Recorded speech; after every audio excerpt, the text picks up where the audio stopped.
responsabilités pendant la transition au Burkina Faso en 2014 et 2015. Mais depuis son exil au Canada il y a 3 ans, Yacouba Isaac Zida avait gardé le silence. Il est depuis considéré comme un déserteur de l'armée burkinabé. Et pour la première fois en exclusivité pour France 24, l'ancien numéro 2 du RSP, le régiment de sécurité présidentielle de Blaise Compaoré, s'explique sur les raisons de son départ et sur ses ambitions pour le Burkina Faso. Voyez cet entretien réalisé par notre correspondant à Montréal, François Riouet. Yacouba Isaac Zida, bonjour. Bonjour. Et merci de répondre aux questions de France 24. D'abord, pourquoi vous exprimez après 3 ans de silence? Toutes sortes de calomnies mensongères ont été dites sur mon compte. J'ai observé le silence. Mais comme vous le savez, il y a un temps pour se taire et il y a un temps pour parler. Pourquoi avoir quitté le Burkina Faso?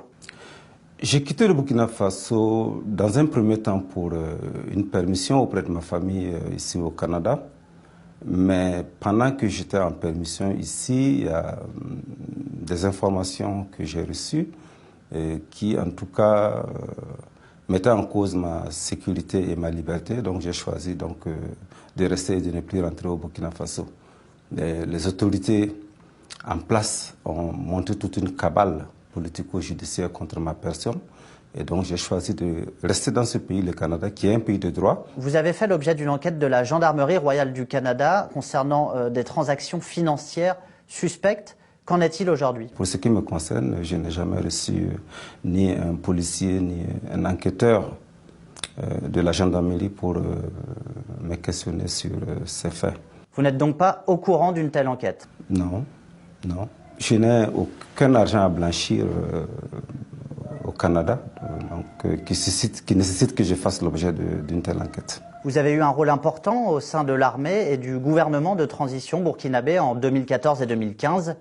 Comment appréciez-vous votre gestion des événements? La transition, je peux dire, était, malgré quelques griefs, globalement un succès. La preuve, c'est que le pays, en tout cas, au final, avait un président élu, un parlement, et donc la vie politique avait complètement repris, en tout cas selon les principes démocratiques. Avez-vous des réflexions sur le procès Gilbert Diendéré et le putsch manqué de septembre 2015? Je souhaite qu'à l'issue de ce procès, que le peuple burkinabé, que les victimes et leurs familles aient droit à la vérité et à la justice, et que l'on puisse, à l'issue de cela, aller vers d'autres étapes. Avez-vous des réflexions concernant la gestion du Burkina Faso depuis votre départ? Depuis notre départ, les attaques terroristes, malheureusement, se déroulent quasi quotidiennement. Et les dirigeants ne semblent pas être à la hauteur des défis. C'est vrai qu'ils fournissent des efforts, mais malheureusement, nous sommes obligés de reconnaître que cela n'a pas de résultats sur le terrain. Vous avez rédigé vos mémoires, Je sais qui je suis. Le 6e chapitre a tout d'un programme électoral. En est-ce un?